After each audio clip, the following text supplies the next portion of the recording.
happy.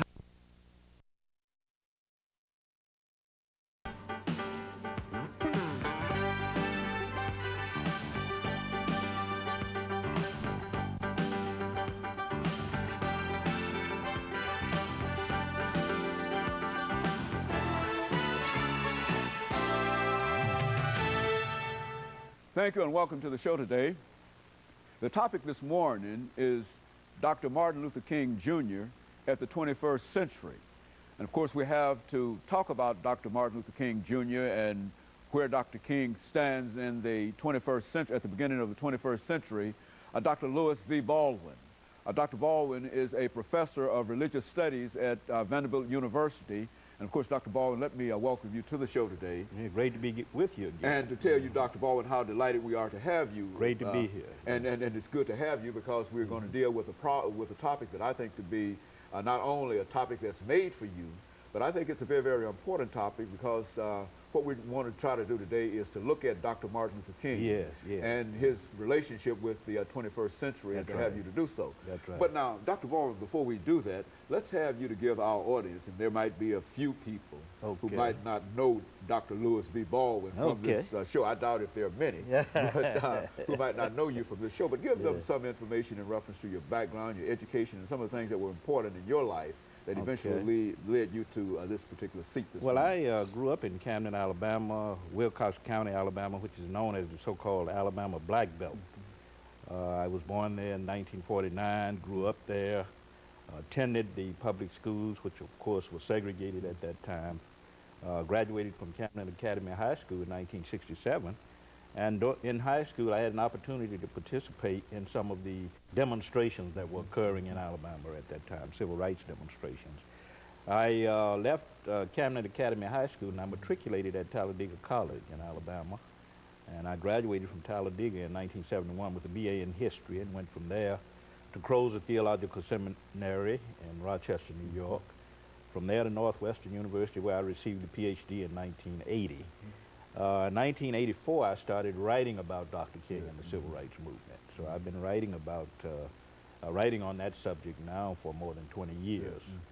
I was inspired primarily by what I saw in Alabama and in Mississippi during the 1950s and 1960s in terms of civil rights activities.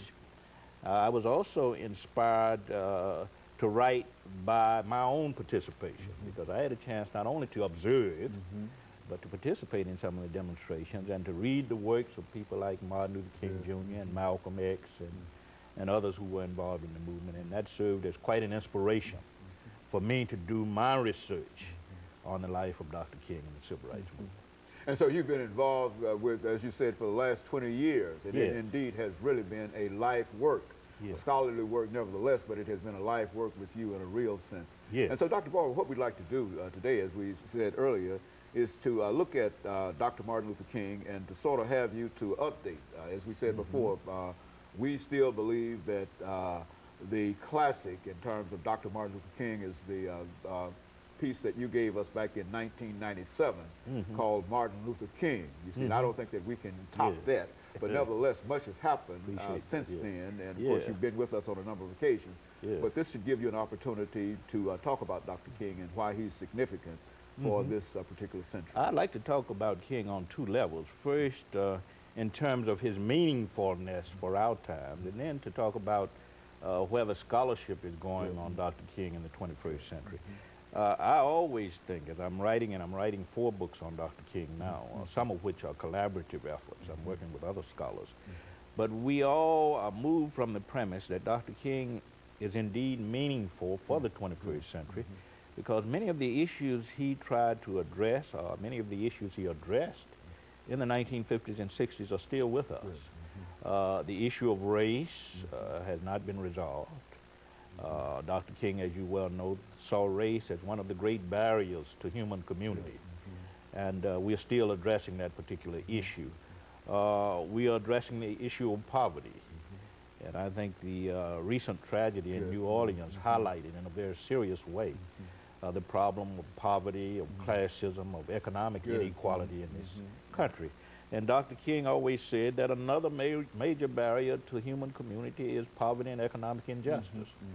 And I think we're still dealing with this whole issue of what Dr. King once called the haves and the have-nots. Okay. And this growing gap, these growing disparities between those who have and those who do not have.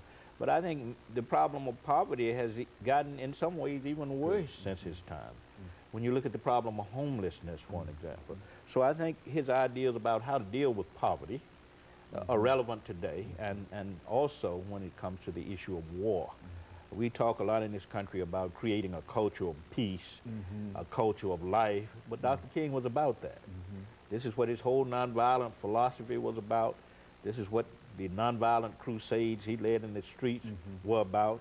He was about creating a culture of peace, about creating a culture of life, what he called the beloved community.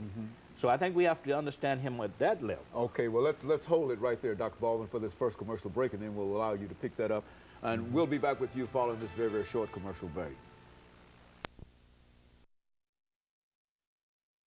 The topic is Dr.